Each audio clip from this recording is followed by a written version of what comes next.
This is the new Tokyo Hotel. This is pushing them all the way to like where their new sound is. I just wanted to have the sound that I use in the studio, and I wasn't always able to, and that bothered me the whole time. I don't want to recreate anything. I want to play the original sounds from the record. So with the last tour on Humanoid, we kind of like already started in like the process of playing live. Like I was already thinking about how can we transport all the sounds that we're using in the studio, how can we transport that to, you know, the shows that we're playing. I just wanted to have the sound that I use in the studio, and I wasn't always able to, and that bothered me the whole time. Long before we even released this record, I was a little concerned how we're gonna transport the whole thing, you know, live. So when I first met Tom, he had a really clear idea of what he wanted this show to be, because he was so involved with producing this record. So they wanted, both he and Bill, they really wanted each song on the vocal side to have different effects and to be how it is on the record. And that means there's songs with distortion, there's songs that have long delays, there's songs that have crazy spatial reverbs. They wanted all of that to come to life in a live setting. So that's why we agreed on using main stage, and I think what we're doing with it is pushing it farther than most are. Before we even released the record, I was meeting up with Aaron, and I talked with him, and I was like we want to really use the stuff we were using in the studio and on the record. I want to transport that one-to-one on stage. Like I want to play that live, and I think main stage is one of the best, you know, options that are out there. And that was the next thing we did.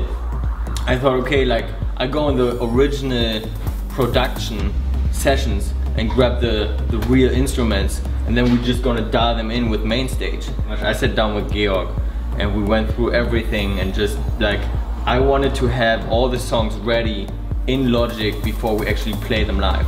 So the first 2 weeks of tour rehearsals was just putting the songs together and arranging the songs pretty much in Logic.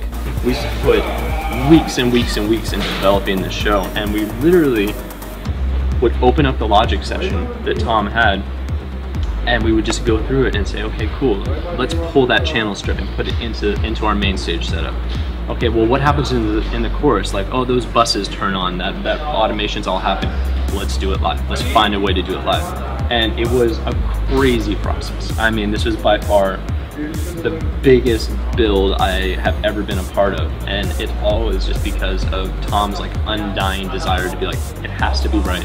I want it to sound like the record. I want this to be something special. I want it to be something nobody's ever heard. I want to push the envelope as far as we can. And I think that's what we've done. Everything that we're using, the drum sampler, the keyboard, you know, the main stage laptops for the vocal processing, everything is automated now. So we don't need to change anything, just next song, and everything switches, which is amazing. I would say the coolest part about our setup that we've created is that it does everything. It is sending through our Motu Ultralight interfaces MIDI information to everything on the stage. And that means I'm controlling the vocal effects processing, I'm controlling what keyboard sounds are coming up, I'm controlling what sounds are coming up on Georg and Tom's drum pads, what sounds come up on Gustav's drum pads. I mean, everything on the stage is controlled from this one mothership brain.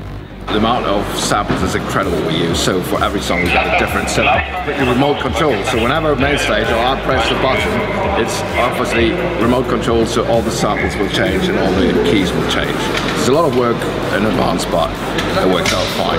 The drum sampler from Roland, and we put all our custom samples in it, and Gustav is triggering it with different pads and different bass drum pads. The reason why we're doing this, all the triggers, all the different sound, is because we want to sound like the record. So, and this thing allows us to do all the electronics in a human way, so Gustav can play all the electronics, all the different sounds, and uses his custom-built drum set as well. Anything you can think up, I can automate.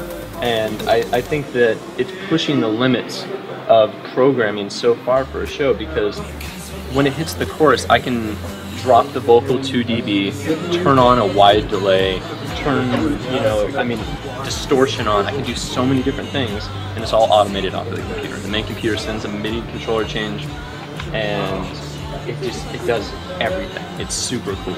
So for the band, they don't have to do anything except for just get up there and play and rock out and have a great time.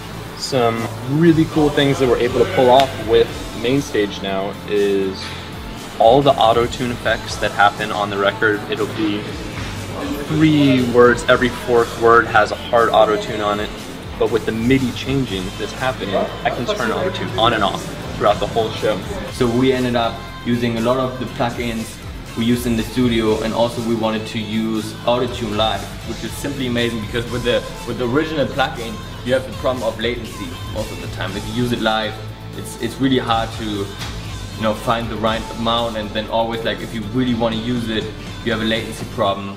Also with all the other plugins, and with auto-tune live, it's simply gone. I mean, this thing is amazing. With auto-tune, we're not using it traditionally for pitch correction. We're using it as the effect. So when you hear auto-tune come on, you know it's on because it's all the way T-paned out auto-tune. We're not using it for pitch correction. Bill doesn't need that. We're using it just for a cool effect, but with the setup that we have now, I can turn auto-tune on and off for certain words throughout the song. It's like, oh, I want auto-tune on for the 3rd word in the 2nd verse. That can happen. Just imagine a song like Stormy Weather. I mean, that song is just written and made of auto-tune vocals. So there's no way you can play that song and make it sound great and have the same feeling to it if you can't use live auto-tune. So we always had to find a way for every song how to like process and use like all the stuff we were using in the studio live on stage, and we're using the live effects of what we were using in the studio to recreate the sound.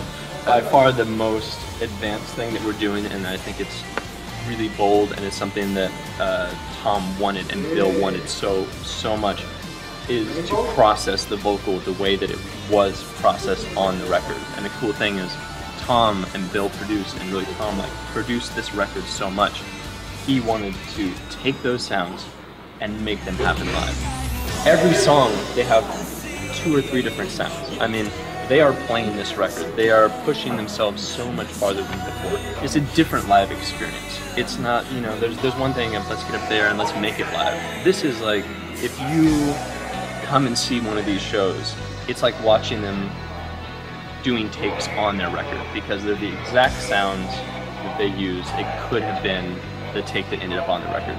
I'm very excited and nervous at the same time, because there's so much technology that goes into it, and there's so much more than we ever used or any other band used before. I don't even know if anybody did that kind of setup before. It's so much technology that you have to rely on as well. And so it makes you a little nervous too. It's like super weird to sing with all the effects, but that's just something you need to figure out. Also, you sing way different if you have all these different effects. So every song has a completely different sound. And I can't wait for the people to hear it, because I think it turned out really cool. This is the new Tokyo Hotel. This is pushing them all the way to like where their new sound is, and they wanted to play it. They didn't want to just be like, oh, okay, we'll put it in the backing tracks. It's like, no, we're gonna play it. So that's what we created for it.